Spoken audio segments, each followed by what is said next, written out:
Tā emocionālā puse dzīvo tai komandā, kura vienkārši jūt slikti, ja viņi nav maijā sasējuši plostu. Mazais Baltazars, tā ir mana bērnība, un darbs ar ķeksu uz gaujas, tā ir mana jaunība. Kokam pašam te nav, bet kad ar viņu kaut ko dara, tad tas spēks parādās.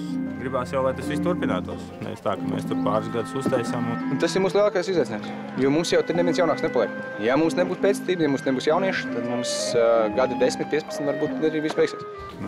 Tā ir brīvība un mākslas darbs. Viņš ir skaists. Ja mēs gribam svētkus, tad mēs uztaisam. Tā jā, šitie būtu gāzes pedāli, bremzes pedāls un pateicīgos būs galā. Tāpēc ir tas teiciens, plostam jāiet, plostas ceļš.